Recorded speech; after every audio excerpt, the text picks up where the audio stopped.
और गिरिडीह में बिरनी प्रखंड के भलुआ गांव में बीती रात शहजाद अंसारी के घर में डकैती की घटना घटी। डकैती के दौरान दहशत फैलाने के लिए घर के आंगन में विस्फोट भी किया गया, जिससे घर के मालिक के साथ ही पड़ोसी भी भयभीत हो गए। रात करीब 2 बजे घर में दाखिल हुए नकाबपोश अपराधियों ने इस पूरी घटना को अंजाम दिया। पीड़ित परिवार ने थाने में आवेदन देकर अपराधियों के खिलाफ कार्रवाई की मांग की है और करीब 20 मिनट तक लूटपाट के दौरान लोगों को अपराधियों ने बंधक बना लिया था और करीब 1.5 लाख के जेवरात के साथ घर के सारे सामान लूट ले गए।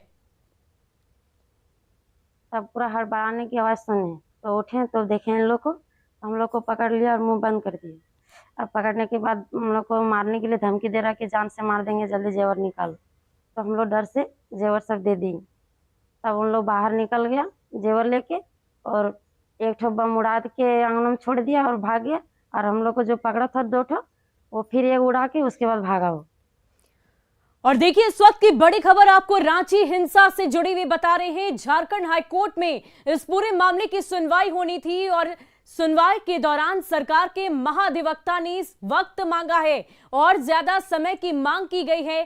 काउंटर एफिडेविट के लिए यह समय मांगा है। प्रार्थी के सवालों का जवाब देने के लिए इन वक्त की मांग की गई है। इस पूरे मामले की अगली सुनवाई 8 जुलाई को होनी है। बता दें कि इससे पहले भी इस पूरे मसले पर सुनवाई हुई थी, लेकिन जवाब पूरी तरह से नहीं मिल पाया था और इसी मसले को लेकर एक बार फिर से सुनवाई हुई। और इस पूरी खबर की अधिक जानकारी के लिए हमारे संवाददाता संजय कुमार सिन्हा हमारे साथ फोन लाइन पर जुड़ चुके हैं। संजय, क्या कुछ जानकारी है? एक बार फिर से इस सुनवाई को अगली तारीख 8 जुलाई की मुकर्रर कर दी गई है। क्या जवाब जो मांगा गया था उससे संतुष्टि नहीं मिल पाई? देखिए, अभी जो आपको अभी राज्य सरकार की ओर से जो विस्तृत रिपोर्ट सौंपनी थी, अभी कोई जवाब नहीं दाखिल किया गया है, क्योंकि रिपोर्ट का अपना एक पूरा विस्तार है। 10 जून को क्या क्या हुआ राजधानी की सड़कों पर, तमाम चीजों को लेकर एक एक जानकारी के साथ जो है राज्य सरकार से जवाब मांगा गया है। और प्रार्थी ने जितने सवाल उठाए हैं या कि राजधानी की सड़कों पर इतने सारे लोग कैसे आए, क्या इसके पीछे कोई फंडिंग की गई है, तो साथ ही जनहित याचिका में इस बात की मांग उठाई गई है कि पूरे मामले की जांच एनआईए से कराने के साथ साथ ईडी और आईटी से भी कराई जाए।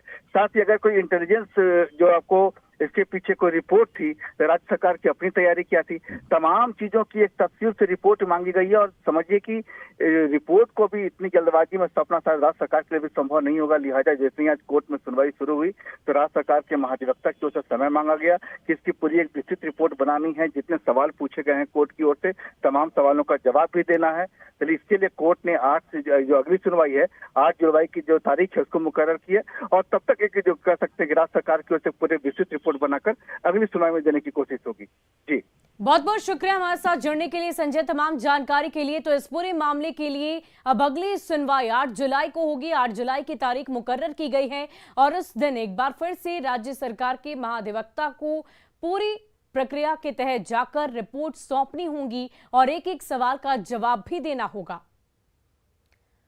और प्रधानमंत्री नरेंद्र मोदी की संभावित देवघर दौरे से पहले देवघर एयरपोर्ट पर इंडिगो की 180 सीटर फ्लाइट का सेकंड ट्रायल हुआ। देवघर एयरपोर्ट पर इंडिगो की फ्लाइट की सफलतापूर्वक लैंडिंग कराई गई और इस दौरान 2 बार लैंडिंग और टेक ऑफ की प्रक्रिया चली। इस विषय में और अधिक जानकारी दे रहे हैं हमारे सहयोगी मनीष दुबे।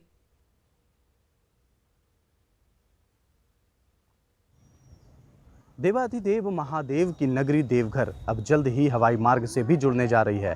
लगातार देवघर एयरपोर्ट का कार्य शुरू है, जिसमें कि सभी तैयारियां पूरी कर ली गई है। एटीसी बिल्डिंग बनकर तैयार है, रनवे बनकर तैयार है और बीते दिन 7 जून को जो है सफल इंडिगो का टेक ऑफ और लैंडिंग सफलतापूर्वक भी कराया गया। वहीं आपको बताते चले कि देवघर एयरपोर्ट का संभावित जो है 12 जुलाई को प्रधानमंत्री नरेंद्र मोदी इसका उद्घाटन कर सकते हैं, जिसको लेकर तैयारियां जोरों शोरों से चल रही है। वहीं बीते दिन दूसरी बार इंडिगो का फ़्लाइट का ट्रायल कराया गया, जिसमें कि 2 बार टेक ऑफ और 2 बार लैंडिंग कराई गई।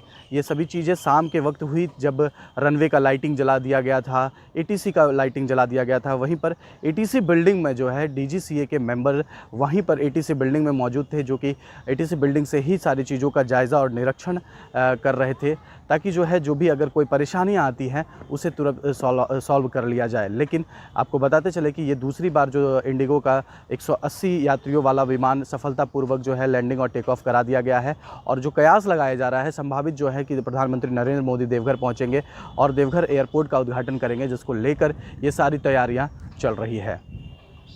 मनीष दुबे, न्यूज़ 18, देवघर। और जगन्नाथपुर रथ मेला आयोजित